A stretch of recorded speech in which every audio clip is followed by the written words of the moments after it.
নমস্কাৰ। আজি আমাৰ সিদ্ধি আৰু বেংকৰ দুটা চাৰ্কেলত 18,000 অধিক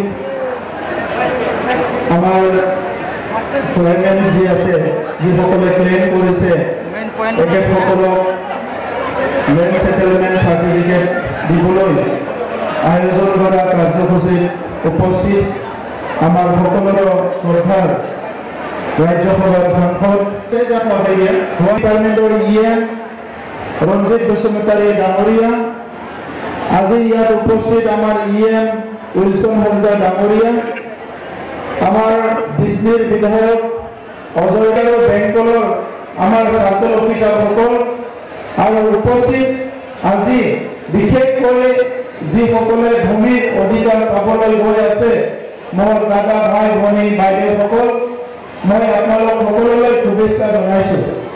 বিধায়ী সিদ্ধি আৰু বেংকৰ চাৰ্কেল নিচিনা জানো যে ভূমিৰ যিটো অধিকাৰ, এইটো মানুহৰ জন্মগত অধিকাৰ। যেতিয়া ঈশ্বৰে আমাক জন্ম দিছে, সেইদিনাই আমাক এটা ভূমিও আমাক দিছে। যদি ভূমি নহ'লে আমি ক'ত থিয় হ'ম, ক'ত আমাৰ সংসাৰটো চলিব? এই ভূমি আছে কাৰণে আমাক ঈশ্বৰে জন্ম দিছে। কিন্তু বিভিন্ন কাৰণত এই ভূমি আপোনাৰ নিজৰ নামত এক টুকুৰা ভূমি আপুনি পাবলৈ সক্ষম হোৱা নাছিলে। আৰু এই সমস্যাটো আজিৰ নহয়, যোৱা 30, 40, 50 বছৰৰ পৰাই এই সমস্যাবিলাক আমাৰ মাজত আছিল।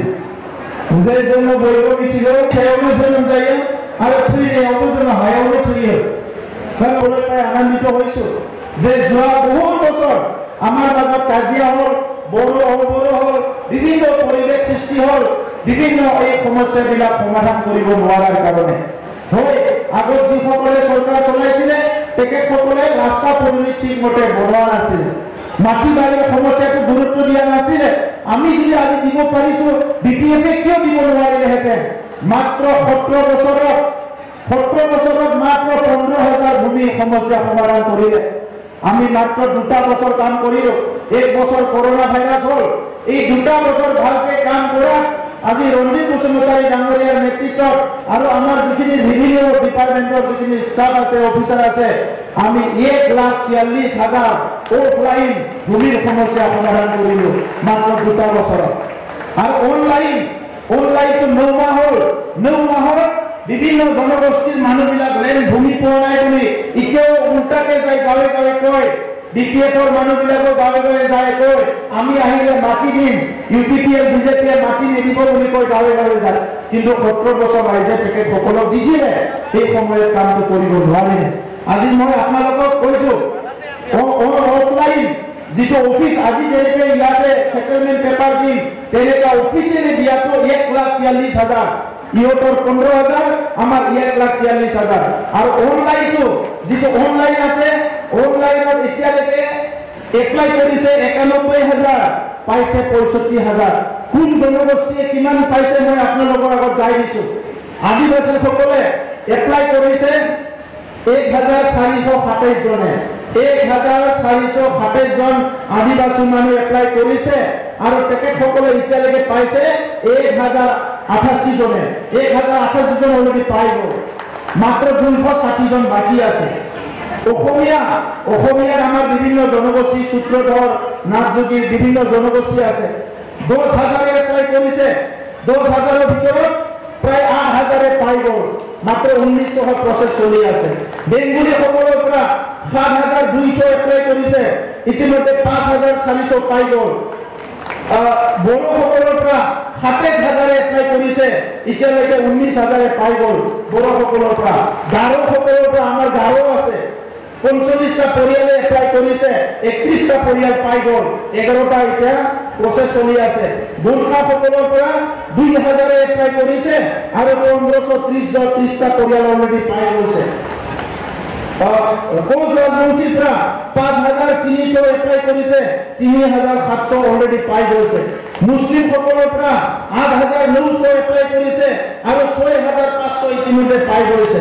নাথযোগীৰ পৰা 389 এপ্লাই কৰিছে আৰু 269 ইতিমধ্যে পাই গৈছে।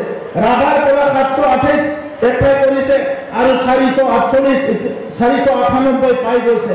আৰু বিভিন্ন অনুষ্ঠান প্ৰতিষ্ঠানবিলাকে 106টা এপ্লাই কৰিছে আৰু 80টা ইতিমধ্যে অনলাইন পাই গৈছে। সো এই পেপাৰটোৱে গভৰ্ণমেণ্টৰ পেপাৰ হয় আৰু ইয়াতে ক্লিয়াৰ লিখা আছে কোনো জাতি জনগোষ্ঠী ইয়াতে ডিসক্ৰিমিনেট হোৱা নাই। আমাৰ চৰকাৰৰ সময়ত সকলোকে সমান সমান গুৰুত্ব দিয়া হৈছে।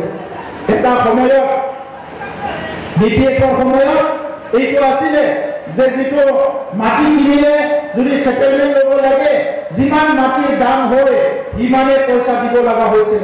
এটা আমাৰ দিনত যদি মাটি 1 বিঘা মাটি সেটেলমেন্ট কৰিব লাগে মাত্ৰ 1000 টকা চৰকাৰৰ আপোনালোকে ফিস দিব লাগিব, মাত্ৰ 1000 টকা। আৰু 1 বিঘাকে কিমান ওপৰত কিনিব যদি 20 বিঘা কিনে প্ৰথম 1 বিঘাত 1000 বাকি বিলাকত 100 টকা দিব লাগিব।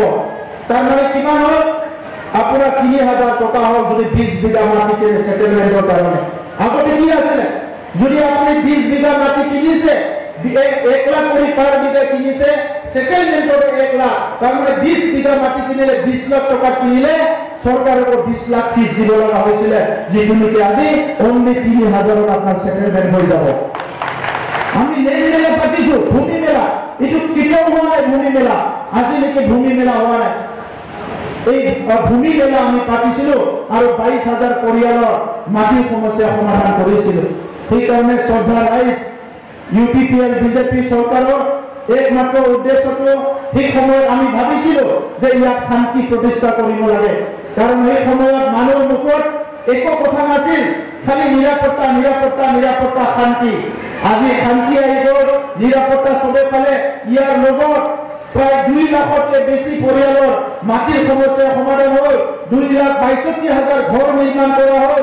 প্ৰধানমন্ত্ৰী আৱাস যোজনা গাঁৱে গাঁৱে আজি জেজেএমৰ পানী পালে বিভিন্ন সমস্যাবিলাক আজি সমাধান হৈ গ'ল।